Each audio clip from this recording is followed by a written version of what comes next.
Hey guys, Brady here, and I just saw Dream Scenario with starring Nicolas Cage. Before I do, when I hit record, I found out that that Ari Aster produced this movie. Apparently, he was supposed to direct it at one point, but he did Beau is Afraid instead. I have not seen Beau is Afraid. I want to. Um, I would have loved if it was on sale on Black Friday. It was on Blu-ray for quite some time now. They could have made it like $8.99 like the whale was, but whatever. Anyway, let's get to the video.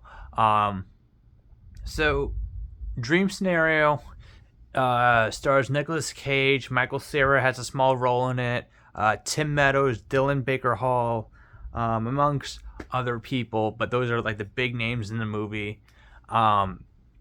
People see like Paul Matthews, who is Nick Cage's character, in their dreams, and it starts off as him just standing there doing nothing, or like just like not really helping out with what's going on to the people in the dreams. He just kind of just stands there and looks at them, or does something that has nothing to do with them, and then it turns sinister, and he starts killing the people and bludgeoning them and assaulting them and whatnot.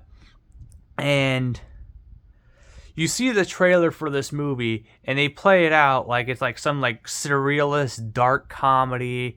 Especially that shot of Nicolas Cage running through the hallway like this. I was like, okay, this is gonna be like a fun over the top Nicolas Cage movie, like The Rock, or not The Rock, like Con Air and Face Off, and like his other like over the top funny roles. And he plays it completely serious in this movie, and I was kind of let down by it because I was really excited for this movie. I was like, Nicolas Cage appearing in people's dreams, just standing there and being Nicolas Cage. That sounds like an awesome fucking movie. But the movie is not that. The movie is like Nicolas Cage. He is this professor, and people keep seeing him in his dreams. His students. He like in his class, he'll like ask the students like, okay, so you saw me in your dreams. What was I doing? What you were doing? Blah blah blah. And it's like, okay, we see like little glimpses, like 3 glimpses of him in people's dreams in the scene, and that's it. That's pretty much the entire dream sequence we see in the movie. There's really nothing else. I was expecting it like this movie could have been nothing but an hour and a half of Nicolas Cage just popping up in dreams and just standing there and being his Nicolas Cage self. But that's not what this movie was. This movie was dealt with like what's it called? Cancel culture and social media and what it does to people, and like the whole fame aspect and what it does to like normal people like Nicolas Cage's character. He's like a timid person. He didn't like, he felt kind of weird that people were like dreaming about him, and didn't know how to like handle it and whatnot. There's like this random encounter he has with like a publisher, that she wanted like reenact like a certain dream she had with him, and yeah, I was expecting this movie to be funny. I probably chuckled if that twice. I know some people who are like A24 fans, like, oh, you didn't understand the movie. It's more than that. Blah blah blah. Okay, I understand that. I understand what the story was going for. However, they didn't advertise the movie like the movie was in reality.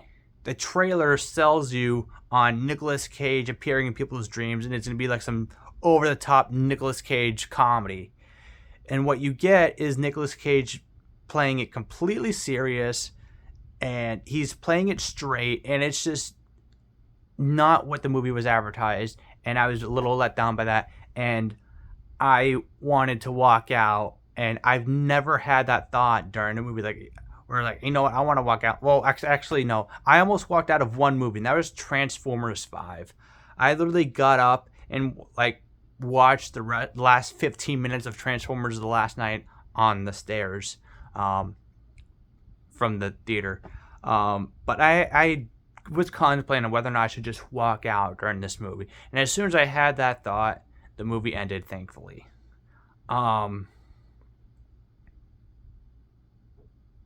So if you're going into this movie expecting like some like zany Nicolas Cage comedy, you're not gonna get that. You're gonna be very disappointed. If you're expecting like a horror dark comedy, there really isn't horror. I mean, there's like, I guess, elements of horror in this, but nothing that's like, oh my god, that was fucking creepy, that scared the shit out of me. It was you don't get like I don't know, it's hard to explain, but this movie was a major letdown. Probably one of my least favorite movies I saw this year, which is unfortunate because when I saw the trailer and I heard about this movie, I thought it was gonna be like an A+ movie. How could you go wrong? How could you make Nicolas Cage appear in people's dreams boring? They succeeded. So I'm probably gonna give this movie 2 stars.